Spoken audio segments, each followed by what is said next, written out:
Hey, what's going on, guys? This is your boy, Mr. Travels, and I got my brother in the building, young Ryan.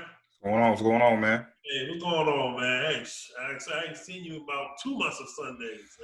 Yeah, yeah. Literally been 2 months of Sundays, man. What you been up to? Oh, just working on my house, trying to do this whole quarantine thing and just survive, I guess. How I about feel you. you? hmm on my end, I mean, it's been going good, man. I know it's a topic for a completely different genre, but I've just been enjoying the Last Dance documentaries. I'm looking forward to the next episodes. I'll tell you that. It's one of those things where you really forget how nice somebody is until you see like a documentary on them. That boy Mike was nasty. Tell you that, I I never forgot. I never lost sight. swear.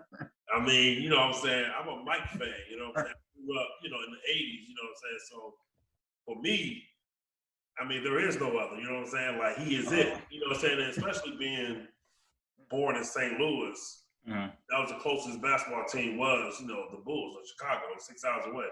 So I grew up, living, breathing Michael Jordan, you know what I'm saying? So, you know what I'm Oh. saying? For me, it was just, one of the things. So, Oh, okay. So nobody had to hit you with the Roy Jones. Y'all must have forgot reminder. You yeah, was oh, good. nah. He was like, I never forgot in the first place. Got in the first place, you know what I'm Yeah, saying? So I yeah, feel it you. just one of them things, but that is a awesome documentary so far. Yeah. Episodes 1 and 2 was great. I actually watched the first episode. I was trying to do the second episode today, Mhm. but yeah, you know what I'm saying, got a little busy at the house or whatever. But yeah, like I said, man, just in the house and quarantining it up and working on. I'm actually in the man cave right now. Likewise, you see the pusher in the background, pusher in the See? yeah, Yeah, you I got gotta it. buy me some stuff for the wall myself, whatever. But yeah, so that brings me to a topic. You know what I'm saying? As far as I said, I'm in the man cave, party central. hmm Raised boom boom room. So Raise it that brings up. me right to the city, right into the little city that I want to talk about. I've never been, All which right. is New Orleans, and you know what I'm saying, I definitely want to go so bad, but I think hmm I only want to go for Mardi Gras. I mean, I hear other stuff like Essence Festival and stuff like that I hmm want to go to that also. But I'm starting to feel like I'm gonna miss my window of youth. You know what I'm saying? Like, I don't want to be 53 talking about some Mardi Gras. Nah, stay at Mm-mm. home. The Essence Festival, on the other hand, I can appreciate good music. So hmm I don't feel like, there's an age limit on that. How And about it? Yeah, I'm about to say there's no age limit on Essence Fest. That's up our alley. You know what I'm oh yeah. That's right. That's right on time. And but yeah, like I said, like I've never been to New Orleans. I've been to Louisiana a couple of times, but that was for the army going to.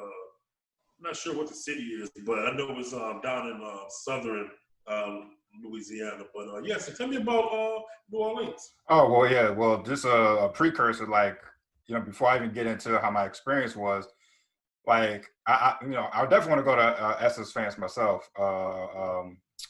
Tanisha and one of Tanisha and I are mutual friends. He's married and everything, and he's like late 50s. You know what I'm saying? And he was like, "Man, let me tell you, I went down to Essence Fest. I got two words for you, man. Charlie Wilson. First name Charlie, last name Wilson. He tore it down at the fest. I was like, all right, man, that's calm down with it, but I feel you. But but no, I mean, he got so hyped. I wanted to go anyway, but he got so hyped about it. I was like, that's where the party's at for people my age and up. So maybe I need to go there. But to me, the environment was just all around, just good spirits, just good feels, man.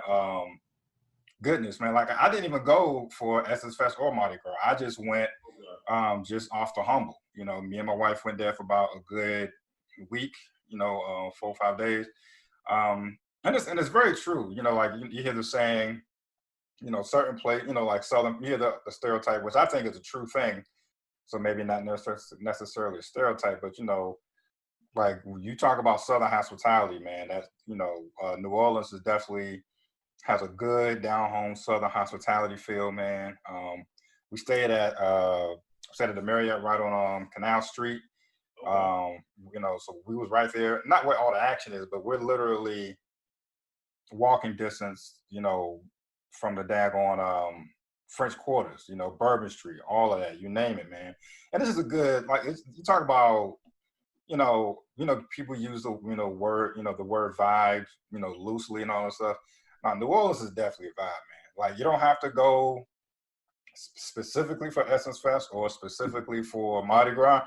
It's just, to me, it feels like it's a vibe no matter what time of year you go. As long as the weather's going to be nice, you're going to have a good vibe, man. Like, shoot, we definitely hit this French Quarter, as I said, and I'm telling you, man, like, you go anywhere in that area, you can go in and out of restaurants with a drink in hand.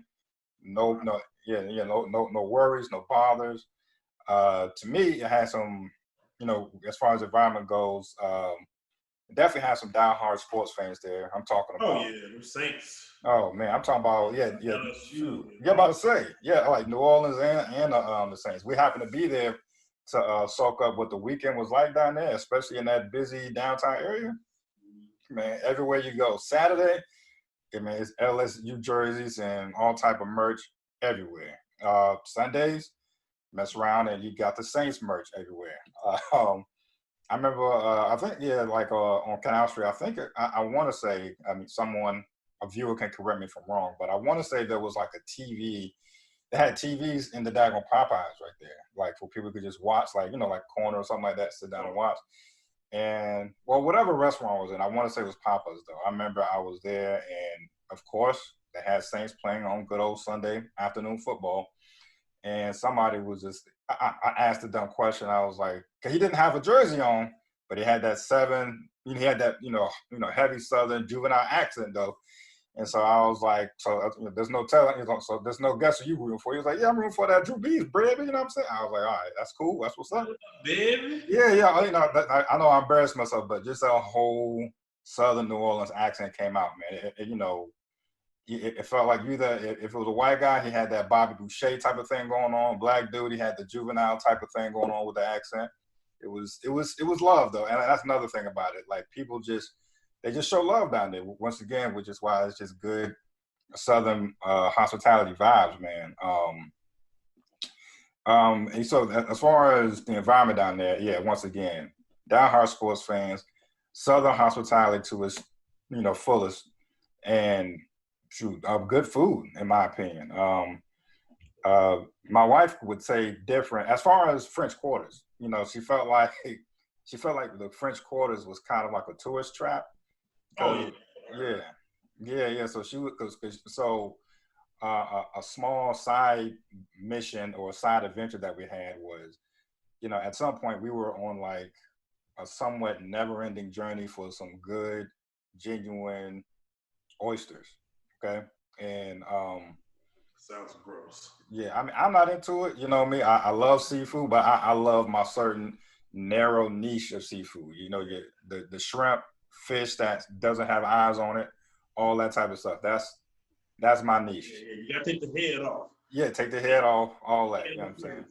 Yeah, and so like I said, there's too many daggone restaurants and hotels to name that are actually in that French Quarters. But we went to this one restaurant. I think I went to another restaurant when she was on her quest. But she went to one restaurant where she was trying to get some oysters. And small side note, she ran into Wiz Khalifa at the restaurant. She saw Wiz Khalifa leaving there with an entourage. I was like, all right, cool. But anyway, so she was trying to get some oysters at this one place in the French Quarters. And she asked some questions. She was like, so are these, fresh out the shell, like, freshly shucked, or are these out the jar? And like, my wife has no shame in investigating when she's at a restaurant. She'll ask straight up, she's like first 48. She'll ask a question and make sure she gets the right answer. So she was like, so, what's good with these oysters? Are they freshly shucked? Are they straight out the jar? What's going on with these oysters? And like, so she caught the waitress off guard and she was stumbling and fumbling like, well, they're not freshly shucked, but you carried a one.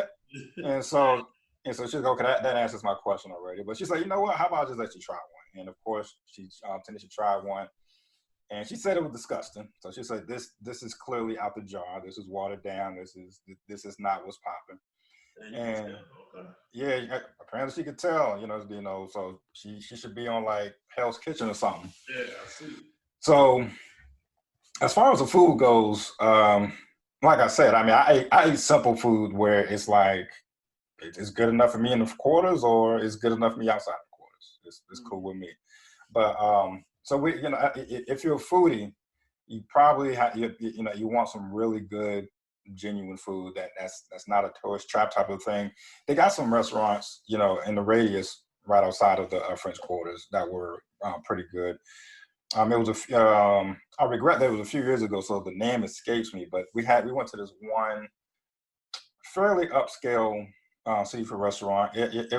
Just picture legal seafood, but it's New Orleans. It had that type of vibe to it. But that had some genuine oysters, according to my wife, and the dish I got was really good. I had like some grilled shrimp with something, man, but it was hidden, and like you could tell it was real because you had one. It was one of those restaurants where you could actually sit at the oyster bar and see with your own eyes them shucking them things for you. You know what I'm saying? Oh yeah, And yeah. yeah, so it was good. And before I go to just the next subgenre of my trip, man, my bottom line feel as far as the environment was, I hope it doesn't come off controversial or anything like that. But I also got a sense of like, my wife is black, clearly I'm black, but I got a sense of when you go to certain restaurants and like they had like maybe like a black chef or someone black working in the kitchen. Maybe it's just me and I was just feeling the vibes, but I felt as if it was like this unwritten rule or signal, like, okay, I see my peoples right there. I'm gonna make sure they get an extra portion of this plate, or I'm gonna hook them up. I give you a good example. We did go to like a once again. I hate that I forgot the name of this particular restaurant. We went to this pretty upscale restaurant that was actually in the French Quarters and actually was pretty good. And I know it was in the French Quarters because right outside there was someone laid out on the street drunk, trying to get carried out by his friends. So I know we were definitely in the French Quarters. But like perfect example of the whole, unwritten rule or unwritten sign thing. We went to the restaurant, and mind you, we were dressed like business casual, almost as if we got off of work or something. So Okay. and like the hostess was a black woman. She said the wait was gonna be like an hour long. We had nothing to do anyway because we were on vacation. I lied to you not, maybe like a half hour into it, that same hostess gave us a seat. And, like I said, maybe I was just caught in the moment and just the good vibes of New Orleans. I was drinking a little bit.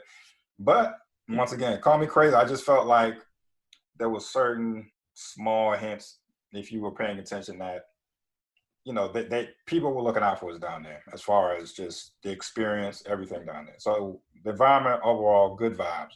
If I had to, yeah, so if I had to give it a grade, A plus, man, with the vibes, man. A plus, okay. A plus, man. As far as like barriers or challenges, I wouldn't say there was any that caught my eye as far as that goes. I mean, like I said, the only barriers and challenges, like if you're a foodie,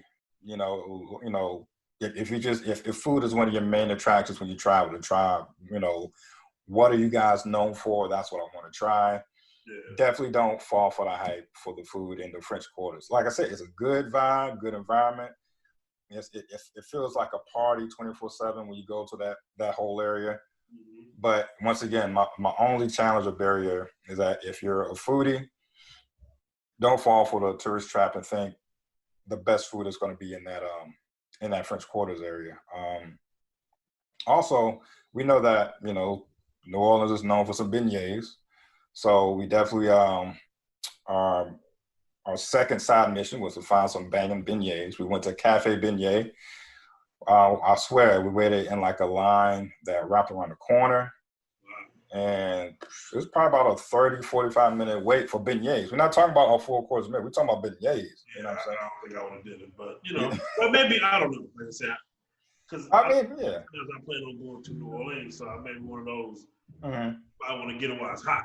Yeah. I mean, like I said, I mean, people tell me, Ryan, you don't eat to. Ryan doesn't eat to enjoy food. Ryan eats to live. He doesn't really embrace food. He eats to live. That's how. Yeah, I Yeah, just keep some cardboard. If I keep some cardboard, yeah, straight. yeah. You know what I'm saying? Just give me the protein and I'm good. But so I mentioned. So I mean, the beignets at Cafe Beignet was cool. I mean, there wasn't anything for me to write home about. I Okay. didn't I didn't necessarily see what the big hoopla was about. Okay. But I mean, they was just cool, and my wife felt the same way. And we went to an upscale restaurant that was in the I think it was the same upscale restaurant that we went to where they gave us the you know our weight cut in half. But they were I had some beignets there that was really off the chain. They Okay. definitely tasted better than the overhyped cafe beignet. But as far as things to do, man, I mean, there's all types of tours. You can ride the trolley. They got a trolley that take you anywhere you want to go. Um, they had like, they had like these, really beautiful, um, like just cemeteries or grave sites that people could just Yeah. walk around and visit. And that was just cool just to see, man. Like it was just like I can't put a finger on it or words can't describe it, but it was just like a good old school, just an old school Southern feel. Even to see something. Of course, it's sad that it's a cemetery or a gravesite, but just to see something like that was actually, lack of a better word, like amazing. I mean, it was just like an environment that I would highly recommend anybody to go to. We definitely did a lot of walking. Get your walking shoes ready. Because in addition to the trial, we just once again, if you heard some of our previous episodes, I'm not the tour guide type necessarily. I want to do things on my own pace. So you just freelanced this. You just kind of like I I just. just, So I y'all just, didn't have a plan. Y'all just kind of walked around and just ran into different stuff. yeah, we just walked around, ran into different stuff. That's how we ran into the cemetery. We ran into other parts of downtown New Orleans that people told us about, which was just beautiful. As far as your nightlife goes, as far as things, definitely New Orleans is definitely, I would say it's up there as a party city, which is Okay. why, yeah, yeah, That's of course, like no brainer right yeah, there. Yeah. yeah. I guess my point for that is, as far as things to do,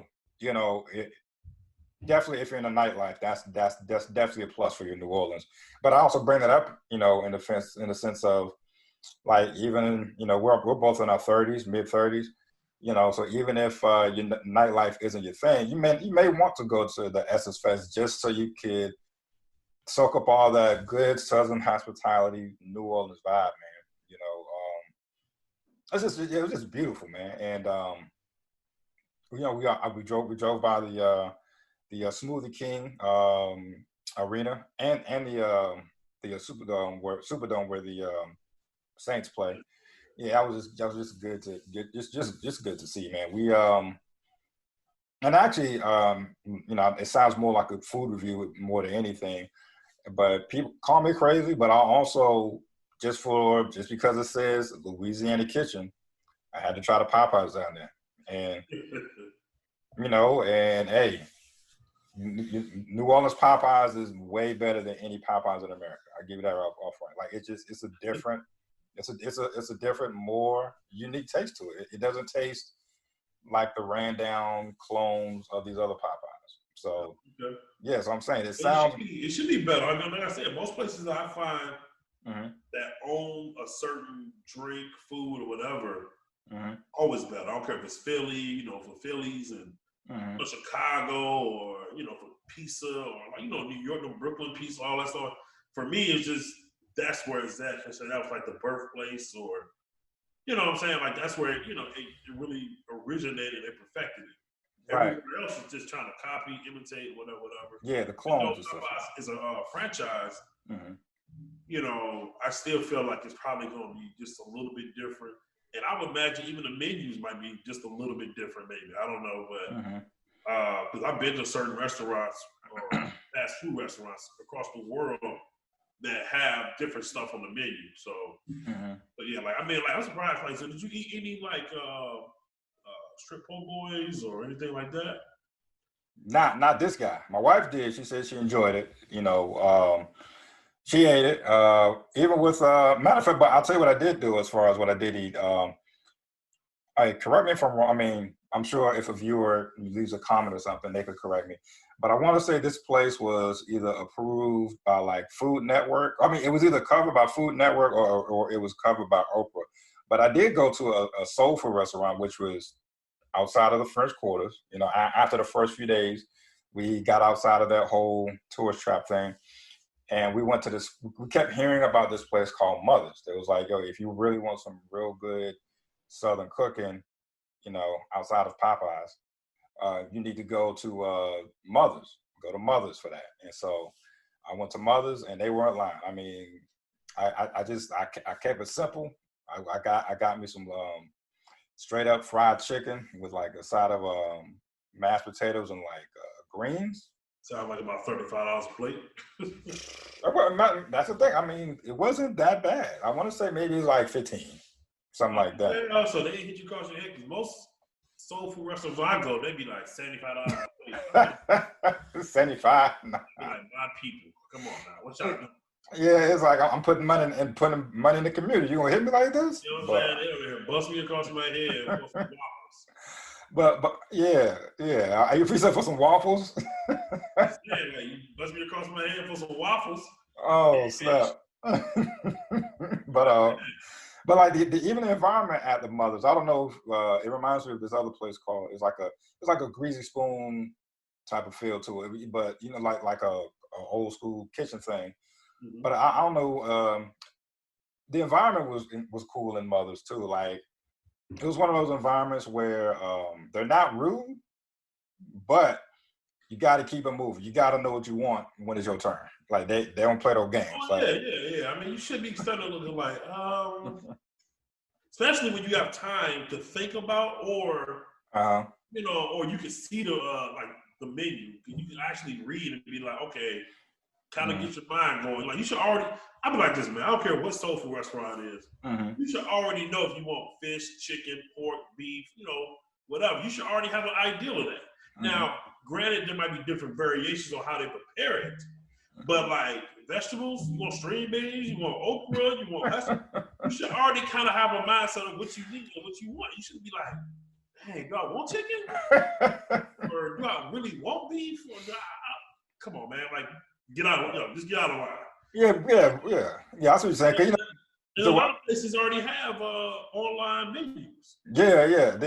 Mm-hmm. Yeah, if you know you're gonna go that direction, or if you already know you're in line, pull up and see if they got something online, so you can, you know, keep it moving.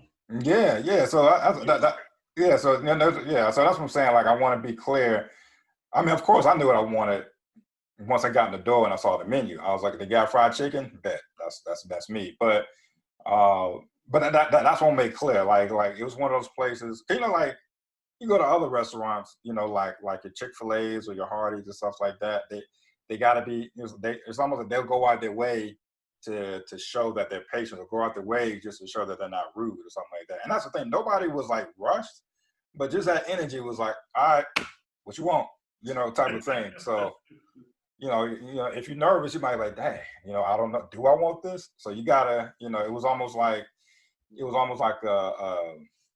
not as an intense, you know, not so intense version of like a soup, like the episode on Seinfeld, you know, the whole, yeah.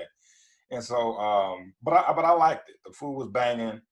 And once again, and that's just my overall advice, man. Don't fall for spending all your money, you know, in the French Quarters. If you're trying to get down on some food, if you want to get down on some food, ask the locals. Cause that's what we did. We were just asking like the locals. We was asking some of the folks who worked at the French Quarter restaurants. I was like, nah, man, you know. We serve oysters here, but if you want some real oysters, you might want to go such and such, you know, whatever the case is.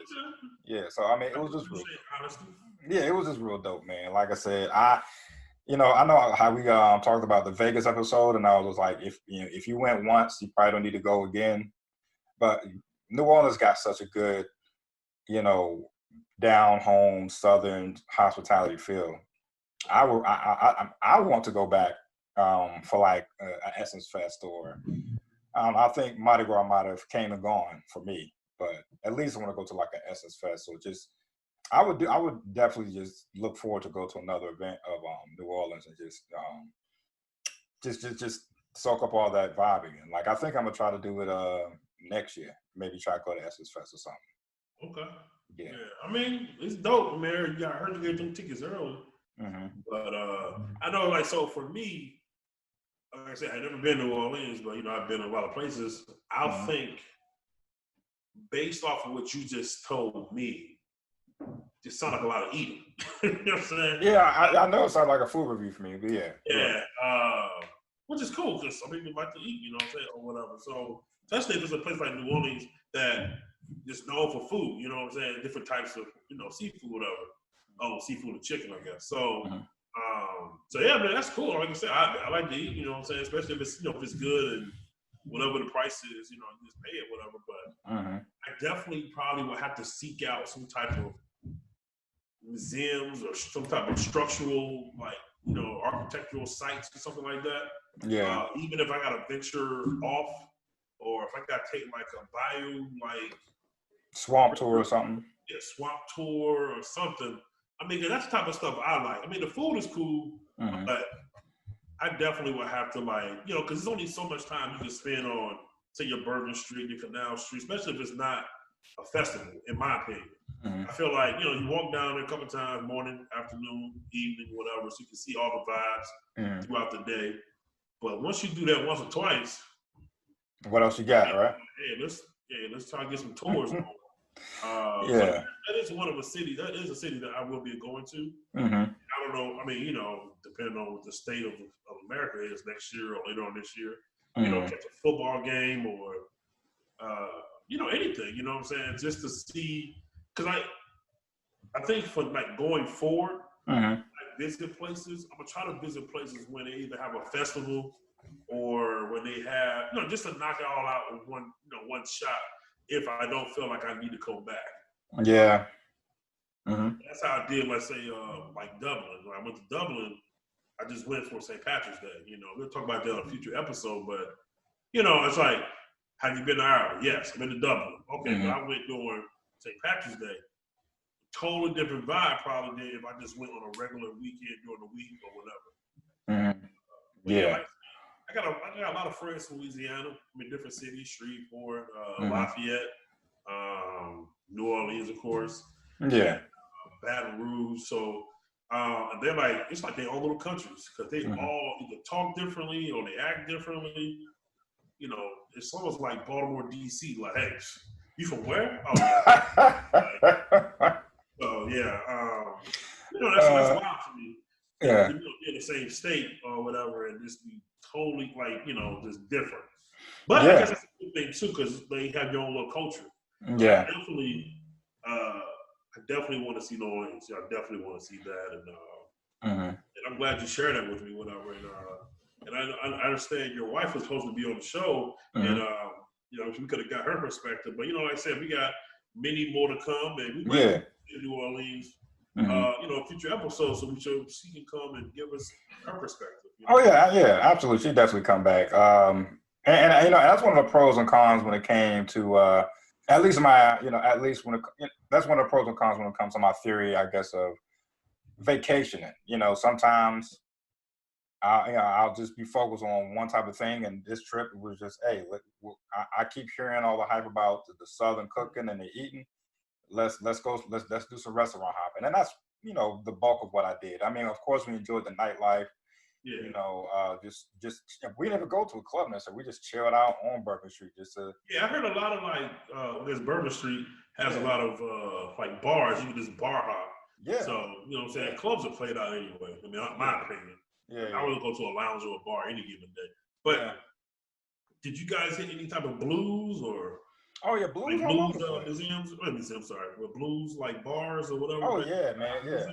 Oh yeah. The live music was off the chain, man. I'm talking about BB King style. You just feel the. It feels like you just feel the emotions of a blues song if people are playing. We went to one bar that was actually on in the French Quarter, walking distance from our hotel. And yeah, it was just like I'm saying, like I can't even describe it, but yeah, we definitely heard some live blues playing, and you just really like it's almost like you feel for the person playing because like that this person hurt playing these blues right here, but you know the thrill is gone. My wife left me. All that it's just yeah, but it'd be like I think of when you just said that Black Snake Moan. It's a bunch of just, and it's disrespectful, but I had to say it anyway because I think it's funny. yeah. I don't mean no harm about it, but I just felt like everybody's down there just sweaty. Everybody just, and I know that's the wrong thing to think about, but it just, when you watch Black Snake Moan, I'm not even sure if that was Louisiana.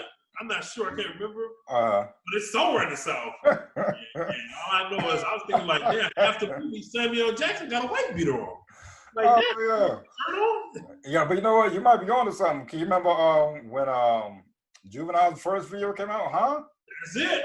The whole video. Like, hey, all I see is gold teeth and sweat. Yeah, you see sweat, white beaters, double dutch. You know what I'm saying? And I know it's not like that in reality, but it's just, just thinking about certain stuff like that. I'm like, man, because like I said, I mess with my friends whenever. And I got some real good friends from Louisiana. So yeah. I want to say no disrespect to any of them or anybody else.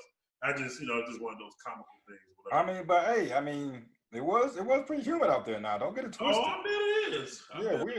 We did some walking, and just like Vegas, after a while, Uber time. All right, I did too much walking. So, what time frame did y'all go? We went. This was September of 2016 when we went. Yeah, we went for like a week, just like a random trip, just out there kicking. Yeah. It was out there. You know what? As a matter of fact, I definitely know September because clearly football season, and we ran it. Matter of fact, that's what we went down there like the first game of the NFL of the 2016 NFL season. So like week 1 when the NFL kicked off, we was down there. Like I said, I didn't think ahead of time to try to budget to get some tickets or something like that. But like I said, it didn't matter. No matter where you went on that Sunday, they were jersey down, baby. So well, they didn't want to see a Packer fan in the stands anyway. So I'd have came through with the AR with the Aaron Rodgers. You know what I'm saying? But yeah, that sounds like trouble.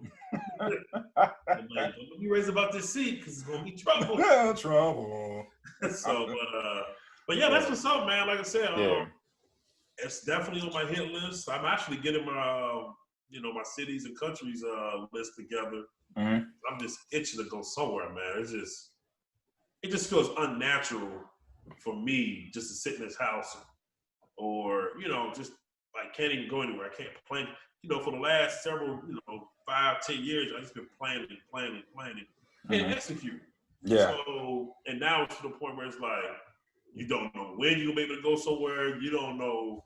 And then everybody's on different timetables. So you got certain countries might be like, oh, America is, lifted come say June of this year.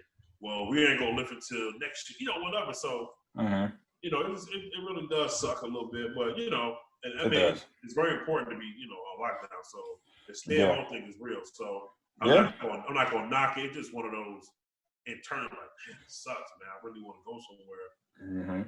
But like I said, everything hopefully will go back to some type of normalcy. Yeah, normalcy because I don't think it's ever gonna be the same. Because so many people have lost so many different people, in their lives. Which is very, very sad. Very sad. It's one thing to lose somebody, natural causes, or they was like, might have some illness and whatever. But you're like, man, you're 40, you're 35. If you wouldn't have got, this virus, you would have lived for another 10, 20, 30, 40 years. Yeah, man. I know the vibe is going to be a lot different coming out of this. But like I said, I hope we just stay the course. Yeah, definitely stay the course, man. I mean, just to add to what you're saying, it definitely sucks. The whole vibe. I mean, I can't even remember the last time I had to get gas for my car. Because I've been staying home for real. Like, fortunate like that. Yeah, I came in last time I had to get gas for my car, but like you said, it's very sad. I don't know if you heard about it, but. Because I'm definitely like a huge hip hop fan, whether it's underground, I'm about Fred the Godson. Yeah, man, that really sucked. Like, and he was nice, man. Like, I just like no lie. Like, I remember like just a few weeks ago, I was bumping that Jim Jones song that featured Fred the Godson. Yeah, they talking about Yeah. So. Yeah. He was dope, man. He was dope MC. So I mean, like I said, that just goes to show you nobody's above, viruses or death or whatever. Yeah. I'm not sure how he caught it, but my heart goes out to him and his family and stuff, his friends and stuff like that. So, that was crazy when I read that a couple of days ago. Yeah, for sure. It's just crazy, man. Like how, I don't want to get all like depressed about this, but it's like it's almost so crazy where like when a person is bigger than life, they just pump the media full of like everything they did. But see, like Fred the Godson was like, I ain't gonna say he wasn't a nobody, but he was essentially a nobody. Yeah, I would say like just more like a more so underground scene, like or indie. So yeah. If you didn't know who he was prior to his death, you wouldn't know or you wouldn't care. You'd be like, oh, so who died? Oh, okay. Yeah. I'm saying? It's kind of messed up. But I just wish everybody garnered that type of attention where you can say, hey, man, let's celebrate this person. But, it ain't like you're going to turn on Sirius XM radio and be like, oh, we got the Fred the Godson hour. Nah. Yeah. Yeah, you're right. I had to like pull up some freestyles myself and just, not remind myself, but like, yeah, the dude was nice, man. Killing it. Yeah. Like I said, at least we got to witness him, while he was on here, on Earth or whatever. So, I mean, I guess that's a blessing, except that his music, however far it reached, it reached someone. Yeah. At least that you keep that memory alive in that way. Yeah. If you knew Fred the Godson, 9 times out of 10, you would agree that he was nice, and just you could just leave it at that as far as that goes, man. But like I say, I know you got that itchy finger when it comes to traveling, things of that nature. How do you think? Well, hopefully everything goes well in our future. But in terms of the future, like where do you see yourself with your traveling business in 2021? So, okay. So whenever this stuff is lifted, I plan on, hitting the streets hard. Really going to pound the pavement. It's all I really want to do initially is really just try to just meet other, just other small businesses, like people, whatever, and travel bloggers. Like I really want to. I don't know. I haven't done all the research yet. I got plenty of time to do that. I should be doing that. But just researching like this other like little bit of like conferences and stuff like that. Because I feel like when you go to conferences, I mean, it might cost money, but if you get a real good conference, you can really meet some interesting people. And that's what I feel like. I want that one-on-one connection where I can meet somebody in person versus just say on Instagram or some type of blog on, Facebook or social media or whatever. But I really feel like that would help out a lot where you can actually do the meet and greets. You can actually hand out, your business cards, receive business cards. And you can really develop like a little bond or whatever. Because when you meet somebody, you can see if the vibe is, if it's there. Especially like when we just started the podcast. So people don't even need to be near us. We can say, hey, I met such and such in California and they want to jump on the podcast. We can say, hey, this day, this time, log in and we can have a good conversation. You know what I'm saying? So I definitely want to do that.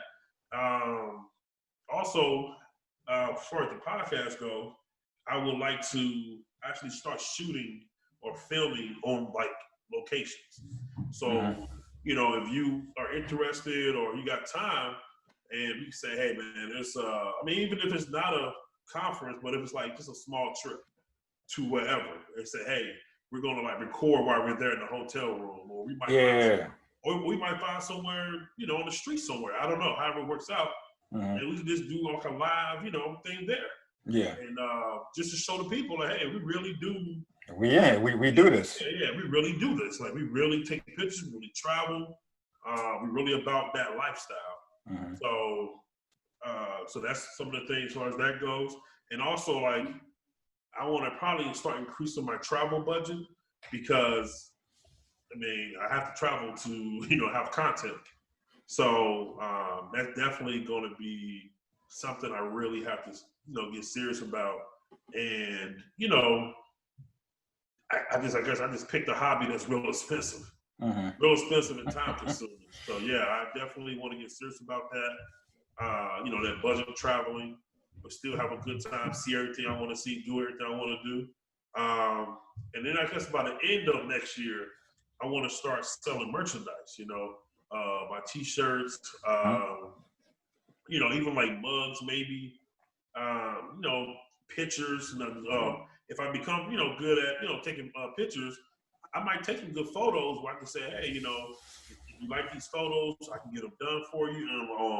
And I'm thinking right now, just like regular photos or canvas or metal or glass or wood, and get those images blown on those type of materials. I'm just trying to be forward thinking, what I'm saying, because we got plenty of time. But that's pretty much where I see that, and then just trying to grow the podcast at the same time, grow my website, which is pretty much just blogging. Right. And like I say, just doing a better job on trying to remember or get people's information. So when I do write about it or we talk about it on the podcast, I have the correct information as far as, the name, the address maybe, or, stuff like that, what I'm saying? So I definitely want that because, it does no good when I say, I ate at this one restaurant in this one city at one time. Mm-hmm. And people be like, well, what was the name of I don't know. So it's like, it's just little things like that, what I'm saying? But like I said, the podcast and my website is literally, less than 2 months old, what I'm saying? So I'm new at this. I'm literally the only person in the, in my business. So it's just a matter of me just researching and trying to talk to many people as possible. Right. So what about you? What you got going? Well, yeah. I mean, definitely for 2021, I definitely just want to start shooting at larger venues. But I guess leading up to 2021, some of the fairly immediate or intermediate goals that I have. One actually is to get a second camera. Because sometimes, like especially if you have a video gig as opposed to a photography gig, 2 cameras are always better than 1 if you're shooting an event. That's just common sense. The more cameras, the easier the job. And when I initially started this, I did like freelance videography like years ago, like when I first graduated college, and she was well, not maybe a few years after I graduated. She wasn't my girlfriend at the time. I mean, my wife, who was my girlfriend at the time, she would actually help me shoot. Like I remember I would borrow my friend Randy's camera, and I would use one, and she would use the other, and we would just cover the event like on like a 2-man camera team. So I would love to get back to that and actually just, instead of having to rely on someone else's second camera or equipment, I would want to just save up enough money to get me a second camera. So that way, whether if it's a video gig, for example, and it just happens to fall in my lap, I could comfortably cover a wedding, with multiple cameras. Matter of fact, I don't know anyone who's done a wedding just off of a 1 camera shoot. That just sounds insane to me. Because you got to think about it. You got to cover the bride and groom, of course. You might want to get a few crowd reaction shots for certain things that goes down. It's just a lot of stuff that goes into play. So I would definitely, for the immediate future, I would want to save up to get a second camera. But as far as like 2021 goes, I definitely want to just shoot at bigger venues. I would love to produce photos that could be good enough to be in a magazine, whether it's like an online publication or something where you could see it in the aisles at the checkout aisle. And matter of fact, one of the things that I'm going to start doing, because I have so many photos on my camera rolls and memory cards and so forth, I'm actually going to start looking at some of my best photos. I'm going to submit them as copyright free stock photos for other people to use. So I want to get into that. There's certain websites like Unsplash and Pexels that I've been looking at doing that, and it's just a matter of you just signing up. And if you feel like your photo is nice and professional looking enough, go ahead and submit that stock photo. Like it could be a stock photo of anything. I have close up of flowers, botany. I have people enjoying their prom events, just anything that someone might need a stock photo for.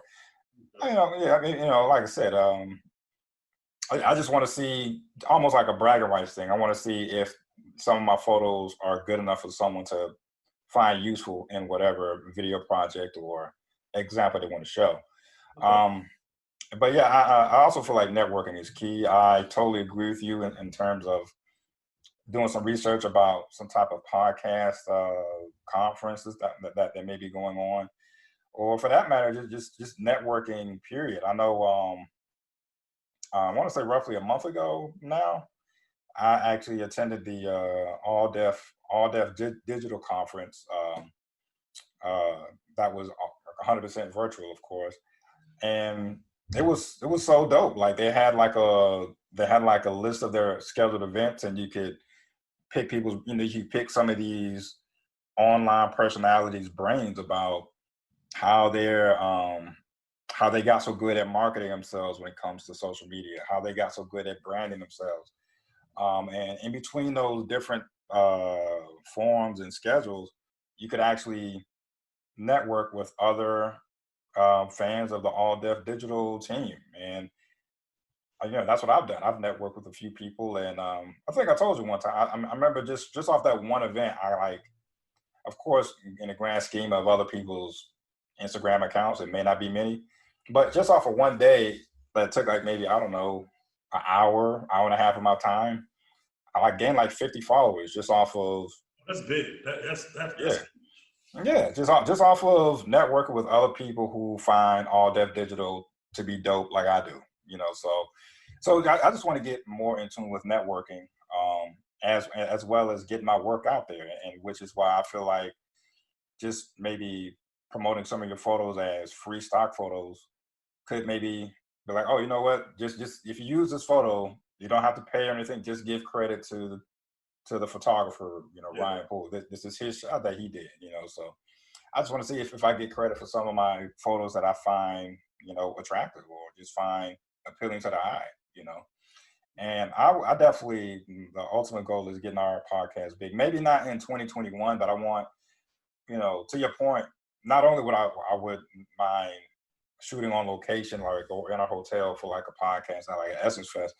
I, have hopes. It might be beyond 2021, but I would have hopes that maybe we could get on a Essence Fest panel somehow, and Yeah. Because I do feel like what we say is relevant as far as you know travel, entrepreneurship, business, finance, things of that nature. And I think Essence covers more than just music.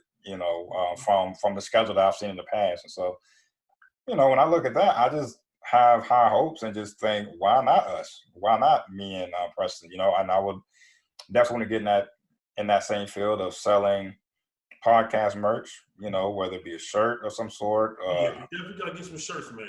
Oh yeah. For that. So yeah, Mhm. we're gonna start rocking those shirts later on this year. I like that. I like that, man. And that's really where I'm coming at with it, man. Like just all steam ahead. I think, if nothing else, I think this quarantine has really, just made me think. Just it actually, I try to see the silver lining out of stuff, and it actually, made me optimistic in the sense of, I see some of my favorite online personalities continue their grind even throughout this quarantine. Like I said, they got all these, game nights through Zoom. Like one of my favorite online personalities to watch is Kev on Stage, Patrick Cloud, to hear more. Just our whole crew like I swear you'll see that whole crew on your YouTube algorithm or whatever, like 4-5 times out of the week with just different material of these different shows that they're putting out. And so, and I think, you know, when you brought up the idea of a podcast, it was your great idea of bringing this up in addition of just these other online personalities who are already doing it that inspired me to be like, why not us, man? You know?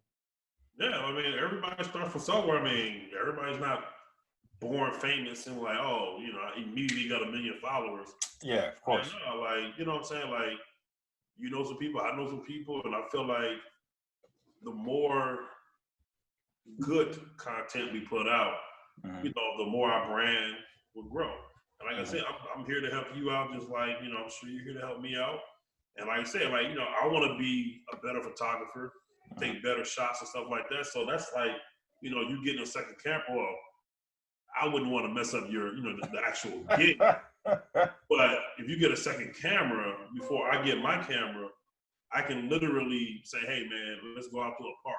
Yeah, of course. Tell me how to shoot live action stuff like birds or people running or whatever. And how to, like, you know, have the, you know, the object that I want to shoot in the forefront or have, you know what I'm saying, stuff like that, playing with different, I guess what's the playing with the settings on the camera where like So for me that's really important, especially on the travel part, because I see a lot of great pictures on Instagram. I'd be like, man, that's amazing. And that to me makes me want to go to that place. If you shot such a good photo, I'm like, I gotta go. I gotta see that. I got a picture. Yeah, I feel you with that. I feel, and we'll definitely get that, man. If I get my second camera and shoot, I mean, if you develop well enough, hey, man, we can even do gigs together. Shoot. Oh, I mean, like I said, hey, I just want the experience. And you know, if you ever say, hey, man, you're getting good. This is what you need. I mean, I can start off simple. You get that little, you know, give it a little tripod. I mean, I can pan. I can pan all day now. Oh yeah. You tell me where you want me to pan. Okay, got you. I can do that all day. You know what I'm saying? I don't want to. Because I think it's like I said, with your business, you're actually providing a service. Yeah, absolutely. Not a service of this entertainment because you're just reading something and, you know, that's cool. But you're actually saying, hey, I'm getting married or I'm having a party. You cannot recreate that moment. You can't. You have to be, you know, on your job. You know what I'm saying? Especially if you don't have a team. So if it's not a team of 2 or 3 or 4 people and you all guys are just, you know, 4 people just taking pictures of this random stuff. So that way, you figure between 3 or 4 people, you won't miss anything. Yeah, but if exactly. you on that dolo tip, you missing it. You missing something. Work. You gotta work. And so I commend you, man, because I'm telling you, it's got to be hard if you're going, especially trying to do photography and videography. So yeah, no, that's the thing. Like you could. I've seen someone. You can definitely be a photographer, a one-man photographer at a wedding. Okay, yeah. But when it comes to like creating that video moment.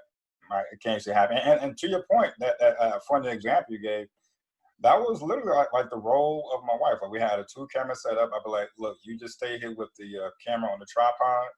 You know, you just focus on that whatever the action is. While and it allowed me to roam around and get close-ups of necessary shots. And so in the editing room, so by the time it's to the editing room, it's like whenever I'm switching to another shot, I have that nice steady, you know, medium to long shot that I can always fall back to until I have my next shot ready to put on the editing timeline. So, that sounds good. That sounds we got a lot ahead of us, and you know, we're gonna enjoy the ride, and hopefully it's a long ride. Hopefully. So yeah, like I said, man, it was good talking, man. Good seeing you. Yeah. So hey, episode 5, we're in the books. In the books, baby.